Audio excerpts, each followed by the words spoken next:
estudo passado, que falou ali de uma forma mais definida sobre Kellogg, né? Mais precisamente foi falado sobre o panteísmo, o livro Templo Vivo, né? Que ali foi o clímax, né? E isso ali, infelizmente, no povo de Deus se alastrou até o ponto de queimar ali as publicadoras e etc. Mas diz que o ômega será de natureza mais assustadora. Por quê? Por alguns motivos. Um deles é que não vai ser localizado. Não vai ser algo local que aconteceu em Battle Creek. Lá nós vimos que o acontecido que houve ali foi nos sanatórios de Battle Creek e região e colégio de Battle Creek. Agora, o ômega mais assustador, porque também vai ter muitas heresias, tá, é fato. Todas as heresias que aconteceram no alfa vão estar, pode-se dizer assim, foi carregado até o final dos tempos e com algumas heresias adicionais. E outra coisa interessante irmãos, é algo que é global, não é localizado. Este problema que a igreja enfrenta nos últimos dias, o ômega não é local, é global. Então isso que é mais assustador. Vamos continuar. Diz assim, e torne os filhos familiarizados com os grandes pilares de nossa fé e as razões porque somos adventistas do sétimo dia, porque fomos chamados, como foram os filhos de Israel, para ser um povo peculiar, uma nação santa, separado e distinto de todos os outros povos na face da terra. Então veja, isso é algo muito positivo, né, para cada um de nós. Mas diz assim, que nós devemos estar familiarizados com os grandes pilares de nossa fé. Eu faço uma pergunta aqui. Quais são os grandes pilares da nossa fé? São 5. São 5. Não precisa responder. Então veja. Vamos lá. Quais os pilares e quais pontos e quantos são? Quais pilares e quantos são? Diz assim, ao passar do tempo, em 1844, foi um período de grandes acontecimentos, expondo ao nosso admirado olhar a purificação do santuário que ocorre no céu, e tendo clara relação com o povo de Deus na terra, e com as mensagens do primeiro, do segundo e do terceiro anjo, desfraldando os estandartes em que havia a inscrição. Os mandamentos de Deus e a fé de Jesus. Um dos marcos desta mensagem era o templo de Deus, visto no céu por seu povo, que ama a verdade, a arca da aliança, que contém a lei de Deus, a luz do sábado, o quarto mandamento, lançava os seus fortes raios no caminho dos transgressores da lei de Deus, a não imortalidade dos ímpios é um marco antigo. E ela diz, não consigo lembrar-me de alguma outra coisa que possa ser colocada na categoria dos marcos antigos. Todos esses rumores sobre as mudanças do que não deveria ser mudado é puramente imaginário. Então ela fala sobre a mensagem dos 3 anjos. Me ajudem aí. Mais qual? Mandamentos de Deus e a fé de Jesus. A lei de Deus, o templo de Deus, sábado do quarto mandamento, imortalidade da alma, Então, olha só, todos esses marcos aqui são os pilares da nossa fé, vamos dizer assim. Então veja, todos sabem, numa construção existem os pilares que sustentam a construção. Então isso é o que sustenta a fé do povo de Deus, certo? Então vamos lá. Então tudo que vem além disso está errado? Não exatamente. Não exatamente, né?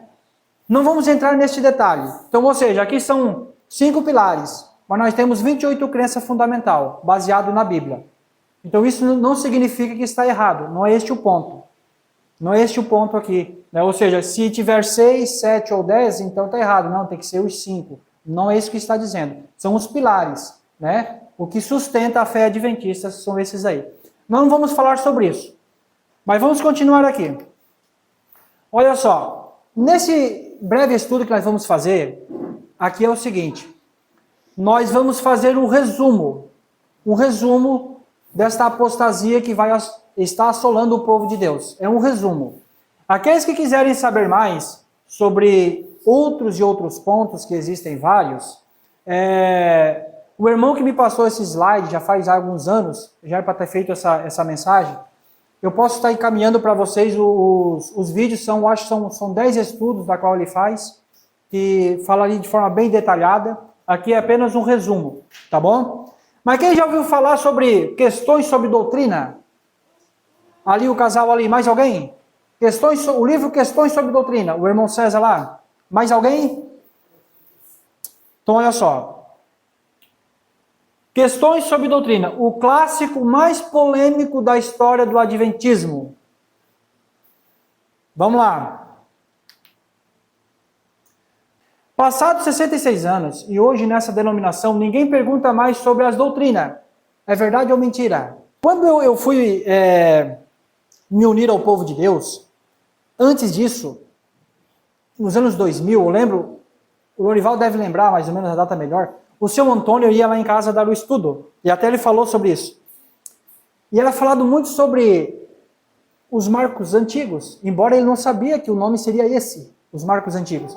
Mas ele falava que, por exemplo, as 2.300 tardes e manhãs, era falado. Né? Volta de Jesus, era falado. Né? Marca da besta, era falado. Ou seja, o anticristo, era falado. Hoje estamos perdendo a identidade. Esta é a verdade, nós estamos perdendo a identidade. Nós não estamos mais sendo o povo da Bíblia. Então, como diz ali, ó, ninguém mais pergunta sobre doutrinas. Certo? E agora vamos lá. A publicação deste livro causou muita controvérsia no seu tempo, a tal ponto que a Conferência Geral, em 1963, tirou o livro de circulação. Todavia, esperaram que as águas se acalmassem e voltaria a reimprimi-lo, sob a direção do erudito George Knight. Quem já ouviu falar? Alguns já ouviram falar desse George Knight, né? Como é descrito pela Universidade da União do Pacífico, George Knight e a Conferência Geral dos Adventistas do Sétimo Dia decidiram republicar o livro Questões sobre Doutrinas em 2003. Certo? O livro foi escrito para apresentar uma visão mais clara sobre o ensino adventista para o mundo evangélico. Quem conhece Barnhouse e Martin? Já ouviram falar? Já ouviram falar, né? Tá. Um era um caçador de seitas e o outro era acho que era presbiteriano ou batista, se eu não estou enganado. Esses dois homens aí, eles fizeram o seguinte, para resumir bem resumido. Eles iam falar sobre o adventista do sétimo dia. E eles iam escrever um livro sobre, acho que era seitas e heresias. E fizeram o seguinte, olha, nós não vamos falar sobre os adventistas porque nós não conhecemos adventista. Então nós vamos fazer uma coisa, vamos convidar os pastores adventistas e vamos fazer perguntas a eles. Então veja, daí surgiu o livro Questões sobre Doutrina. Foi a partir deste diálogo, destas perguntas, que são, se eu não me engano, 40. Então nós vamos aqui de uma forma resumida, ver alguns pontos importantes. Pastores adventistas que foram defender a fé do povo de Deus, eram 4. 4 pastores. Tem o nome deles tudo ali, se vocês quiserem, para a gente poder entender melhor. Os adventistas do sétimo dia respondem perguntas sobre doutrinas. Olha só. Que doutrina os adventistas do sétimo dia mantêm em comum com os cristãos em geral? E em que aspectos diferem do pensamento cristão? Né? Ou seja, o que vocês têm em comum e o que vocês diferem das outras igrejas? Todo mundo já ouviu falar que a igreja adventista não é uma igreja comum. Não é mesmo? Tem diferenças. Quais são as diferenças mais visíveis que nós podemos ver?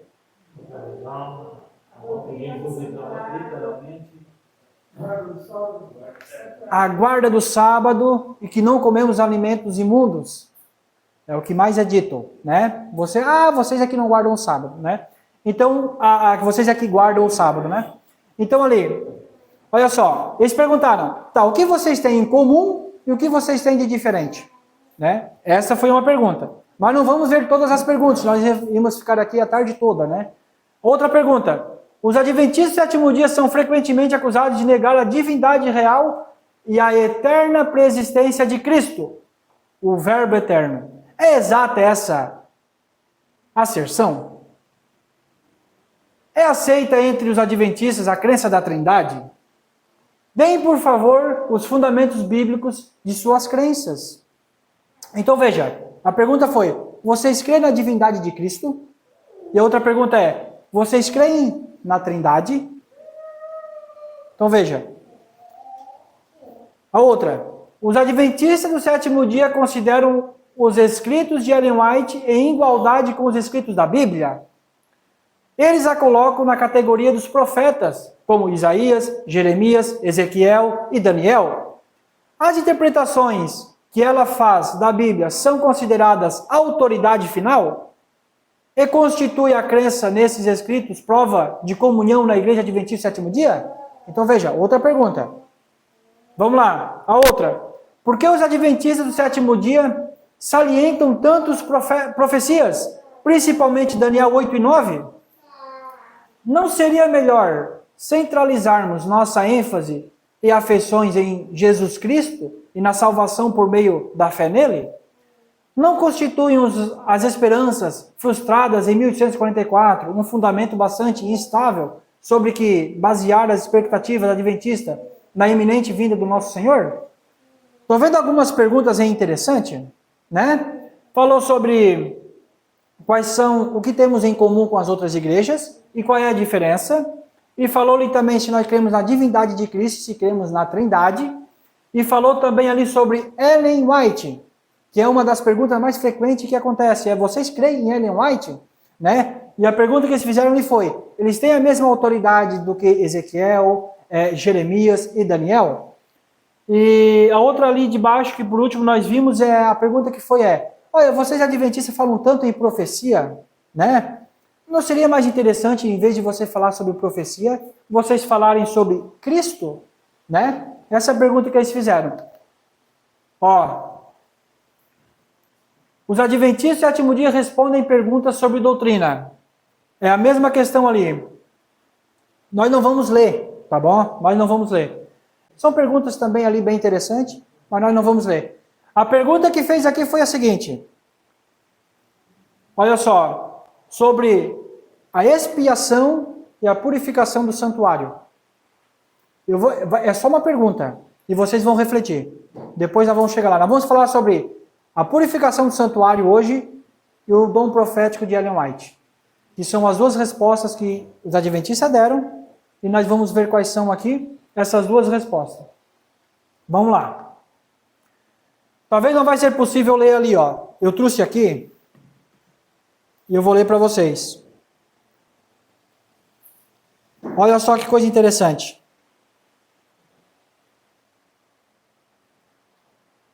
Diz assim, ali, que eu estou lendo. A princípio, observava Bonhoeffer. Os dois grupos olhavam para o outro com grande suspeita. Porém, Martin, que havia lido uma vasta quantidade de literatura adventista, apresentou aos delegados adventistas uma série de 40 perguntas concernentes às suas posições teológicas. À medida que trabalhavam sobre as perguntas, os adventistas respondiam através de uma série de reuniões. Ou seja, eles faziam uma pergunta para o adventista sétimo dia, e os adventistas saíam, se reuniam, voltavam e davam a resposta. E daí, continuando, diz assim, Agora vamos lá.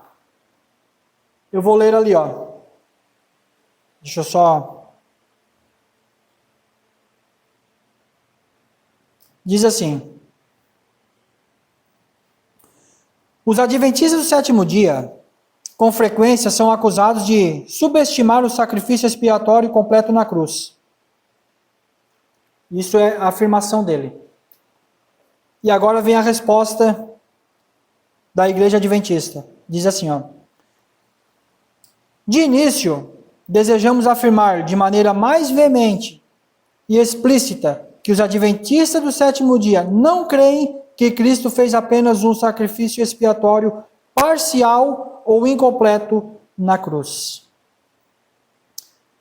O que você achar de interessante nessa resposta? Querem que eu leia de novo? Eu vou ler para vocês. De início, aqui é a resposta do pastor adventista, diz assim, ó. De início desejamos afirmar de maneira mais veemente e explícita que os adventistas do sétimo dia não creem que Cristo fez apenas um sacrifício expiatório parcial ou incompleto na cruz. A pergunta que fica é: o sacrifício expiatório de Cristo foi completo na cruz? Olha que pergunta interessante. Espera aí. O sacrifício, nós adventistas cremos que Cristo subiu ao céu e foi para onde? Depois foi para onde? Em que ano? Eu faço a pergunta: foi completo na cruz a expiação? Estão vendo? Como que isso é importante a gente ter conhecimento? Agora no livro Nisto Cremos, eu quero ler algo interessante aqui, diz assim, ó. Na cruz a penalidade pelo pecado humano foi plenamente paga. A justiça divina foi satisfeita sobre a perspectiva legal. O mundo havia sido restaurado ao favor divino. A expiação ou reconciliação foi completada na cruz, conforme antecipada pelo sacrifício e pecados penitente. Pode confiar plenamente nessa obra do Senhor concluída. Então veja, aqui diz que a cruz, a conciliação como a expiação também foi completa na cruz. Então é muito perigoso, né, para nós. Vamos lá. Agora aqui, ó, nós não vamos ler aqui, mas aqui tem uns pontos importantes para nós refletir. Tá, beleza. Se tudo lá foi, se a expiação terminou na cruz, então, diz assim, ó, em 1844, Daniel 8,14 e a obra de Cristo no lugar santíssimo ficam anulados, né? Outro ponto, os 10 mandamentos no lugar santíssimo não são tão importantes, né? Outra coisa interessante, não é? Depois diz, ó, o surgimento de um povo em 1844 é incorreto, irrelevante e desnecessário. E depois, Ellen White tem que ser falsa profetisa, pois ela declarou que Cristo iniciou o dia da expiação em 22 de outubro de 1844. Né? Outro ponto daí que é complicado. Se a afirmação de que a expiação terminou na cruz, então o movimento adventista não tem razão de ser e é o domingo. Não tem razão de ser e é do inimigo. Nenhum verdadeiro adventista faria tal afirmação. Aqui começou o desastre teológico.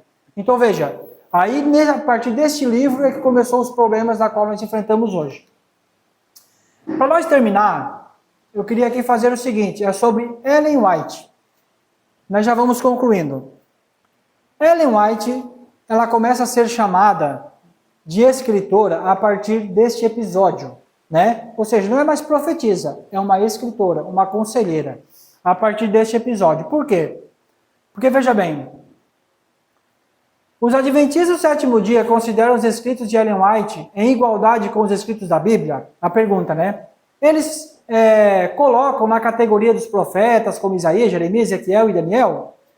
As interpretações que ela faz da Bíblia são consideradas autoridade fiel e constitui a crença nesses escritos prova de comunhão na igreja adventista? Então veja, a primeira ali, a resposta foi a seguinte. Diz assim, ó. A resposta deles foi que não consideramos os escritos de Ellen White uma adição ao cânon sagrado das Escrituras. Certo ou errado? Tá certo. Ela não faz parte do cânon bíblico, né? Segundo, que não o julgamos de aplicação universal, como é a Bíblia, mas particularmente se destinam à igreja adventista do sétimo dia. É uma resposta interessante ou não foi? Eu faço uma pergunta aqui agora para nós. Ela é aplicada de forma universal ou é só para os adventistas? E aí? Interessante. Então veja, o livro O Grande Conflito é só para adventista ou é universal? Então, orientação de saúde. É sobre caráter, né? É sobre educação. Exatamente. Então não é só para adventista. Então veja, há algumas coisas que de fato é para nós, devemos tratar as coisas internamente, etc. Porém, Para nós saber, para mostrar para o mundo. muito bem. Agora outra, olha só que coisa interessante. Não os consideramos no mesmo sentido das Escrituras Sagradas, que permanecem como padrão único e exclusivo, pelo qual todos os demais escritos devem ser julgados. Muito bem. São 3 respostas, mas uma delas é um pouco preocupante, não é mesmo? Sobre o dom profético. Vamos lá. O dom profético é mais naquele início, né? Não tanto no final. Olha só o que diz ali, ó. A resposta deles, olha só. Jamais consideramos Ellen White na mesma categoria dos escritores do cano das Escrituras. Aí já é complicado. Ela não fazer parte do cano bíblico, beleza, ok. Mas agora, não ser considerada como os escritores do cano bíblico, daí já é complicado. Daí já vai diminuindo o dom profético. O meu espírito inspirou os profetas bíblicos, porque não seria o mesmo que inspirou. Então, exatamente. E agora veja. Depois ele concluindo aqui, contudo, além dos escolhidos escritores dos livros canônicos da Bíblia, Deus se utilizou de uma linha de profetas ou mensageiro que viveram contemporaneamente com os escritores de ambos os testamentos, mas cujas declarações jamais fizeram parte do cano escriturístico. Legal a interpretação e é correta. Só que antes disso, eles disseram o quê? Que não é a mesma coisa da categoria dos profetas da Bíblia. Então, já diminuiu o dom profético. Então, nós vimos 2 pontos aqui, que é um pouco complicado, que é onde diminui a fé adventista. Agora, aqui diz o seguinte.